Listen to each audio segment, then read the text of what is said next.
We're not going to have any boots on the ground in Iran. But America first is to kill people who wish us ill. So let's get this straight.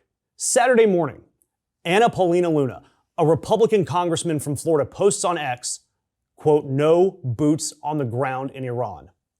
Saturday night, Lindsey Graham on Meet the Press, 3 separate times, says no boots on the ground, no boots on the ground. Yet by Monday morning, 72 hours later, Frat-tastic Hegseth stands at the Pentagon podium and a reporter asks, "Are there boots on the ground in Iran?" And here is what Hegseth said. "No, but we're not going to go into the exercise of what we will or will not do." Trump followed up by saying to the New York Post, quote, "I don't have the yips with respect to boots on the ground. Like every president says, quote, there will be no boots on the ground. I don't say it. I say probably don't need them if they were necessary." 72 hours from no boots to I don't say no boots. He's got the best words, doesn't he? I mean, look, we could be playing the distraction game from Iran, keeping your adversary guessing. It's got some tactical value here. And I'm not saying that Trump should have announced all of his military plans or his plans to dodge the Epstein, the questions about the war.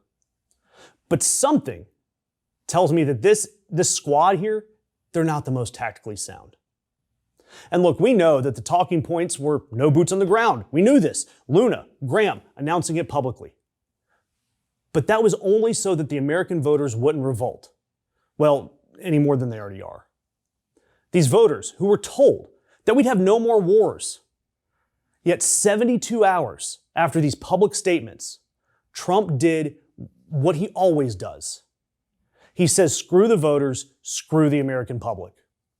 Trump told CNN on Monday, quote, "We haven't even started hitting them hard.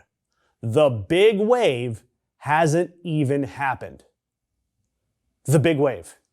Hegseth says 4 to 6 weeks, maybe more. Joint Chiefs Chairman Dan Kane said Monday we should expect to take additional losses. And as of filming, we've already lost 6 United States service members. Kuwait accidentally shot down 3 U.S. F-15E Strike Eagles. Friendly fire from an ally. 18 plus Americans have been seriously wounded, and we have bombed a girls' school. And yet, the Secretary of Defense won't say whether we are going to commit to ground troops. And look, I want to address something here because there's some noise going out there about what we are going to do about this war.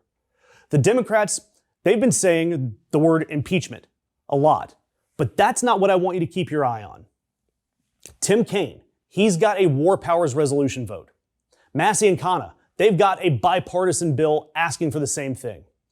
Those carry weight. The Constitution gives Congress the power to declare war. And this president certainly did not get authorization. And this isn't just some strike. He keeps calling it war. That is another genuine constitutional issue that we're fighting from this administration. And yet, at the very least, these bills would make elected officials in a midterm year go on the record about their support for Iran. But these impeachment calls, look, they may be fun. They may be a great sign at the next No Kings rally. But right now, that doesn't matter. We're not going to be able to grab 67 Senate votes right now. But the war powers vote, that's the one that matters for November. That's the one you should be emailing, sending letters, and calling about. And here's what I keep coming back to about all this. Luna and Graham both said no boots. Graham on national television multiple times. There will be no American boots on the ground. This is not Iraq. This is not Germany. This is not Japan. To help the people reconstruct a new government, no boots on the ground. And yet 72 hours later, the president telling a newspaper that he doesn't have, quote, the yips about it. Less than 3 days, a promise made to American voters by Trump's mouthpieces that this isn't another Iraq, that there won't be boots on the ground, that we are coming home, has already dissolved into, if necessary, and I won't commit to it.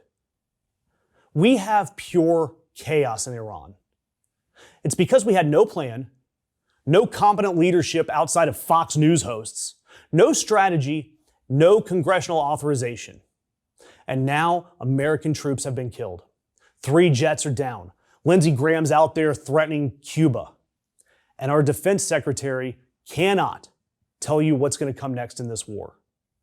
No boots lasted less than 72 hours. They called it closed, filed away, forgotten. But some truths don't stay buried. Time doesn't erase guilt. A reckoning is always just around the corner. A death in Arcadia. Justice has a long memory.